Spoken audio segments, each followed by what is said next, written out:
¿En qué concentra hoy la atención la palabra del Señor? Habla de un tiempo, habla de un lugar, habla de unas miradas. Se trata el primer día después del sábado y todavía estaba oscuro. En los días anteriores, leyendo la Pasión de Cristo, encontramos que se habla varias veces de oscuridad. Cuando Judas sale del cenáculo para entregar a Jesús, era de noche. Esa es la oscuridad de la traición. Pedro, por 3 veces en la noche, niega a Jesús. La hora dura de su pasión, de su oración angustiosa en la cruz, en el huerto, era de noche.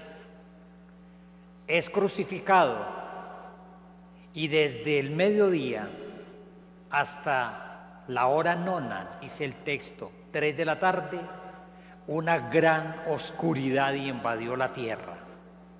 Era de noche. Oscuridades, la oscuridad de la traición, la oscuridad de la cobardía para no estar con el Señor, la oscuridad del sufrimiento, la oscuridad del dolor, la oscuridad de la muerte y la oscuridad de la sepultura. Pero se trata del primer día después del sábado. El sábado era el día sagrado para los judíos. Y aquí estamos ante el primer día después. No es el día siguiente, teniendo como punto de referencia el sábado. No, es después. Es decir, el sábado quedó atrás. Y ahora estamos nosotros ante un día nuevo, ante una semana nueva, ante un comienzo nuevo. Y la obra que en Jesús se realiza y Jesús realiza en nosotros es totalmente novedad. Como encontramos en el relato ayer en la noche de San Lucas, del gran anuncio de la Pascua, muchas cosas sucedieron junto al sepulcro. Hoy también. En la época, el sepulcro era una gruta amplia, tenía una puerta pequeña, por lo cual casi siempre había que inclinarse para poder entrar. Tenía varios nichos y ahí se depositaban los cadáveres. En la época no se usaban ataúdes, cajas mortuorias, no existía. En la época se sepultaba de otra manera. Una sábana de lino muy larga, normalmente medía 4 metros de largo y 1 metro de ancho. Y con ella se envolvía el cuerpo del difunto y se le daba varias vueltas. Normalmente se ponía algo en la cabeza y 3 vendas para tratar de ajustar esa sábana al cuerpo. Una venda puesta en el cuello, una venda puesta en la cintura y otra venda en los tobillos. Y así se sepultaba. Y aquí encontramos nosotros entonces una enorme cosa nueva, el sepulcro. Hacia allá va María de Magdala y encuentra que la piedra ha sido removida y que el Señor no está. La piedra significa un límite total, la vida llega hasta ahí. Es que cuando sentimos eso, imaginemos nosotros un sepulcro, así como lo describo, una cueva y una gran puerta que la cierra, hasta ahí llegamos los vivos. La vida es de ahí para acá, y parece que de ahí para allá es otra cosa distinta. Allá viven los muertos, allá están los muertos, si es que se puede hablar de que ahí vivan, porque son muertos. Parece que ahí efectivamente queda trancado el tránsito. Los vivos nos movemos en un lado, los muertos están en otro lado. Y sin embargo, esa piedra, ese límite ha sido corrido. La pesada puerta de la muerte ha sido corrida. Lo cual significa que el sepulcro ya no es la morada de Jesús. Él no está ahí. María de Magdala lo dice. Ella piensa que se lo han llevado. Pero Jesús en realidad ya no pertenece. Realmente fue muerto, realmente fue sepultado, pero ya no pertenece a ese lugar. Allí donde la muerte parece que no se cansa de afirmar ese veredicto de destrucción. Y Jesús ya no pertenece ahí.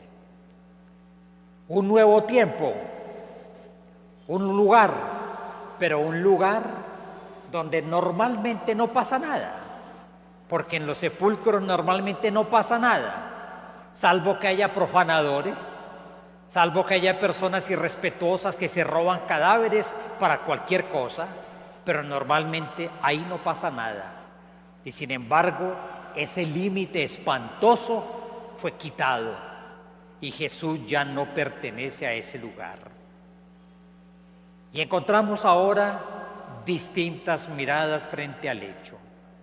3 miradas, 3 personas. María de Magdala, María la Magdalena. Es muy temprano, va al sepulcro, parece que no se resigna a que su Señor haya muerto y quiere estar cerca. Mis queridos hermanos, eso hacemos todos. Vamos a los sepulcros, vamos a los cementerios, vamos a los cenizarios, vamos a los osarios. María Magdalena tiene una convicción: se llevaron del sepulcro al Señor y no sabe dónde lo han puesto. Para ella, el cadáver sencillamente fue trasladado, se lo llevaron y no se conoce su paradero. Miren ustedes, una escena curiosa, una escena sorprendente y hasta macabra. ¿Quién se roba un cadáver? ¿Y para qué se roba uno un cadáver? ¿Cómo para qué? Pues hace unos años, hace poco salía la noticia de un aniversario de hace varios años en Colombia, de un hecho espantoso. Indigentes y habitantes de calle que eran asesinados, había un precio por ellos y sus cadáveres eran llevados a distintas morgues para que allí se hicieran con ellos estudios de anatomía. Y fue tenebroso descubrir eso. Mataban indigentes para proveer anfiteatros donde estudiantes practicaban efectivamente y estudiaban. Pero ¿para qué se roban un cadáver? ¿Se trata de un ocultamiento? ¿Hay que hacerlo desaparecer? Nuestro país llora permanentemente porque hay vivos que están desaparecidos y parece que están muertos, pero nadie sabe de dónde están. Nuestro país y muchos papás y muchas mamás lloran porque sus hijos desaparecidos no aparecen y ni siquiera su cadáver aparece. Tiene algo de triste esto, tiene algo incluso como de macabro, decía hace un instante. María Magdalena ve. Miren esto, la lengua en la cual se escribe el Nuevo Testamento es muy rica y utiliza 3 expresiones diferentes cuando habla de aquello que hacen María Magdalena, Pedro y el discípulo amado. Y la expresión que se utiliza ahí en el Nuevo Testamento es María ve, simplemente constata que la piedra fue corrida, constata que la tumba está vacía, ve lo que cualquier ojo humano puede ver, nada más. María Magdalena representa algo muy bello, la experiencia del amor. ¿Cuál era el perfume con el cual normalmente se ungía a los difuntos en la época? Normalmente, la mirra. Cuando Jesús nace en Belén, recibe la visita de 3 magos, de 3 sabios de Oriente: oro, incienso y mirra. Ahora va a estar allá. Otro texto nos dice que son 3 mujeres las que van a ir, pero llevan solamente el perfume de los difuntos, la mirra. Pero hay un libro del Antiguo Testamento, el Cantar de los Cantares, que es un poema de amor entre un enamorado y una enamorada. Mi bien amada es un saco de mirra que reposa entre mi pecho. En el Cantar de los Cantares hay un canto de amor en un jardín, y precisamente el perfume que ahí aparece entre los enamorados es el perfume de la mirra. Ya no es solamente un bálsamo para difuntos, es también un aceite de la relación de amor.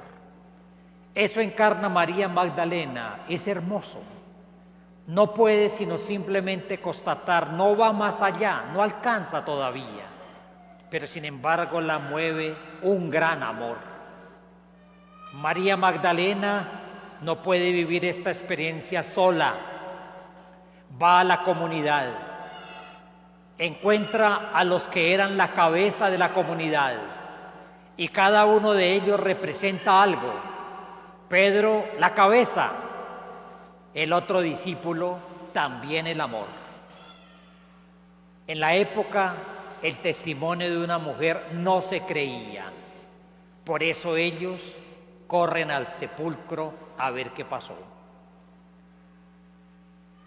Pedro corre con poca velocidad, pero la expresión que el texto bíblico utiliza es diferente a la de María. María constata, Pedro contempla. ¿Qué ve? El lienzo que está ahí en orden. Miren, para que lo entendamos un poco. Qué curioso lo que constatan. El cuerpo había sido envuelto y constatan que sencillamente todos los ropajes están intactos, pero el cuerpo no está. Es como si nosotros tuviéramos una bolsa que se desinfla. Ya no está el contenido, pero sin embargo conserva completamente su forma. ¡Qué extraño! ¿Cómo es posible que alguien se robe un cuerpo y que sin embargo deje intactas todas las vestiduras? ¡Qué extraño! Ahí ha pasado algo diferente. Pedro comienza a recordar. No simplemente constata, contempla. Mira algo, pero vienen a su mente recuerdos. Los recuerdos de Jesús, los recuerdos de alguien que anunció un día su pasión. Pedro constata, Pedro va más allá y sencillamente evoca y comienza a presentir que el destino final de Jesús no podía ser ese. Y sin embargo, esa pequeña luz que Pedro comienza a tener no es suficiente. Por eso el Evangelio nos regala la tercera mirada, la del discípulo amado. Acompañó a Jesús desde el comienzo. Cuando Juan Bautista lo señaló como el Cordero de Dios, ahí comenzó a seguirlo. En el cenáculo estuvo presente, inclinó su cabeza en el pecho del Maestro. Mientras Pedro lo negaba, él, el discípulo, entraba y seguía al Señor en la pasión. Mientras Pedro huía de la cruz, el discípulo permaneció con él. Y un día después de la resurrección, lo reconoció caminando en la playa. Es el Señor resucitado. Qué bonito esta figura del discípulo. No tiene nombre. Ahí se identifican todas las personas, discípulas o discípulos, que queremos tener una relación movida por el amor, aquel a quien Jesús amaba. Y el texto nuestro nos dice que Él mira de otra manera. No mira como la Magdalena, que simplemente constata. No mira como Pedro, que contempla, intuye algo. Él mira con otra mirada, la mirada del corazón que ama y que cree. Esa es la mirada del discípulo amado. En ese momento entendió lo que dijo la Escritura, la palabra de Dios, que Él habría de resucitar según las Escrituras. Esa es la mirada del discípulo amado, mirada con el corazón que es capaz de creer y fe que se apoya en la palabra del Señor.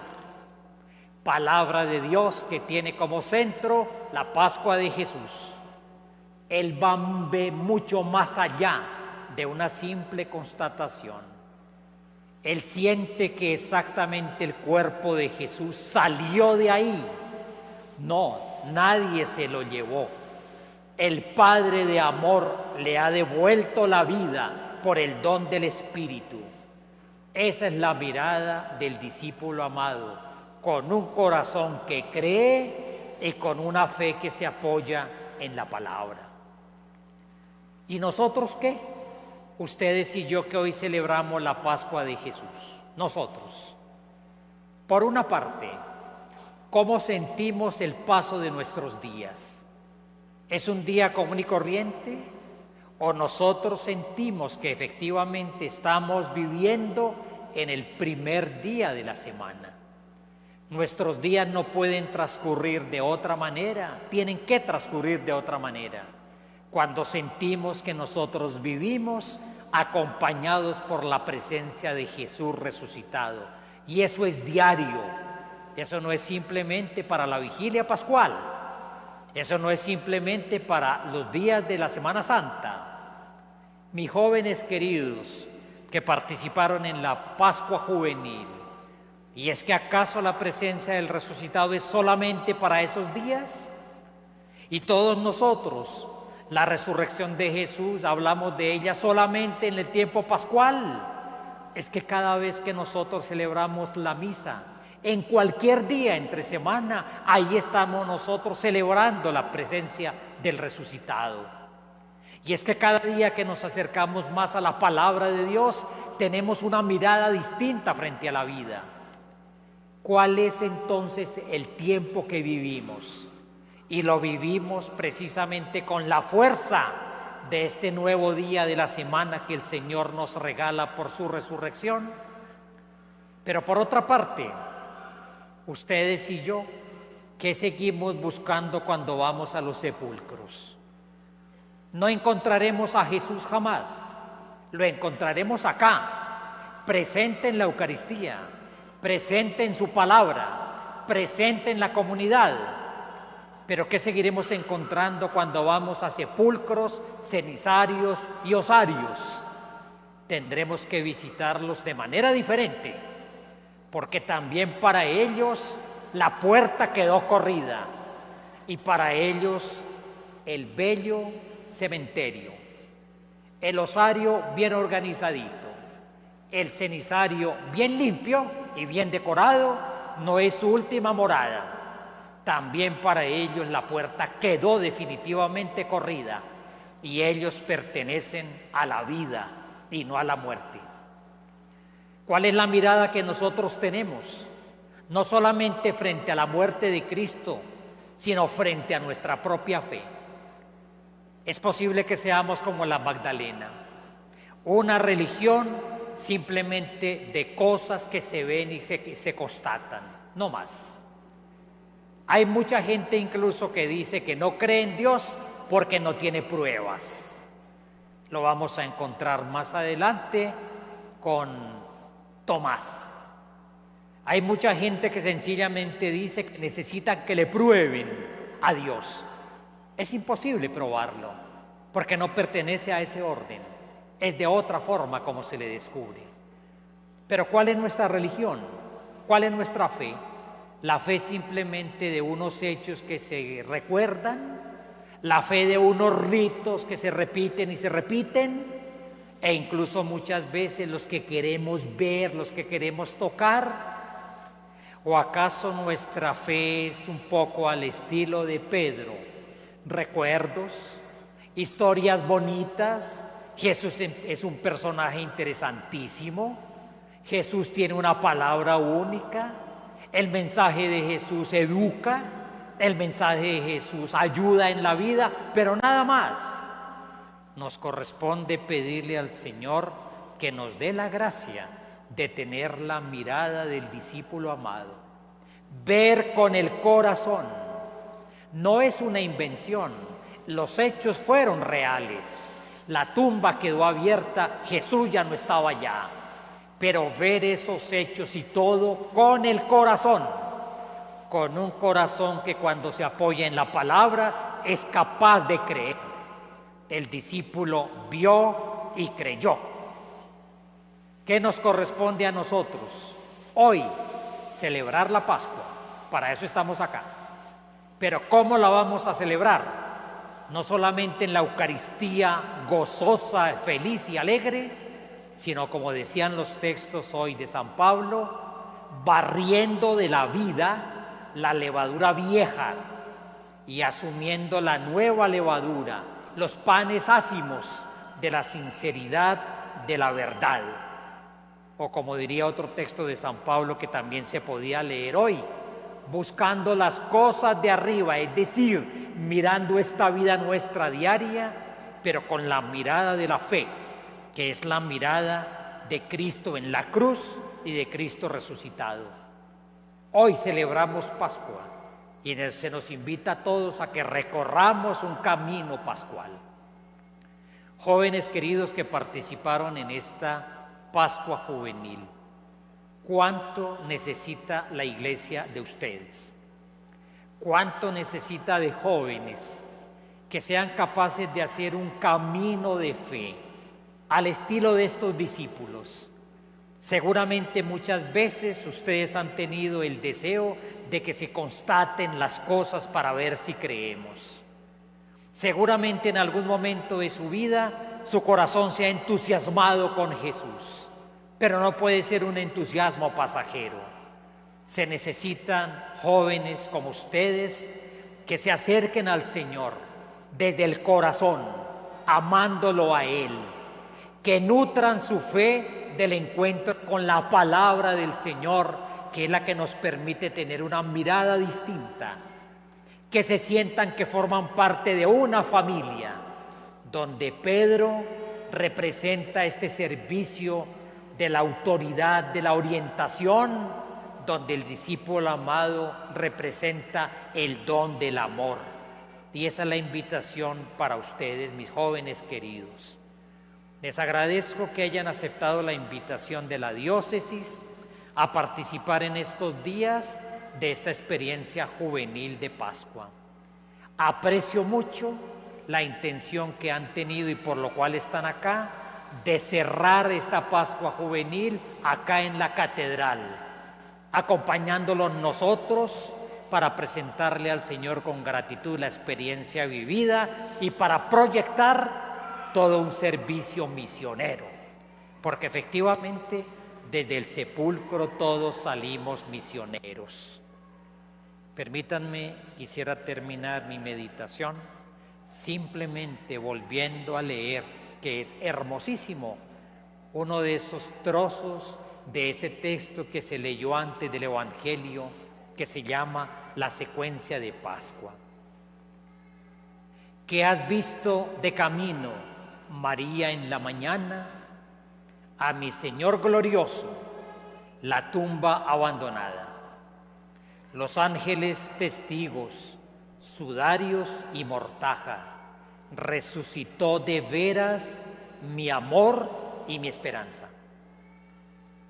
Venid a Galilea, allí el Señor aguarda, allí verán los suyos la gloria de su Pascua.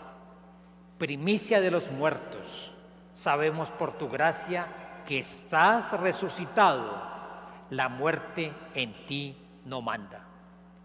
Mis hermanos queridos, no dejemos de repetirnos incansablemente en nuestro corazón: estás resucitado, la muerte en ti no manda. Y por eso somos capaces de decir: resucitó de veras mi amor y mi esperanza. Y si eso es así, este amor y esta esperanza resucitada se vuelven nuestra razón de vivir y nuestra fuente de vida.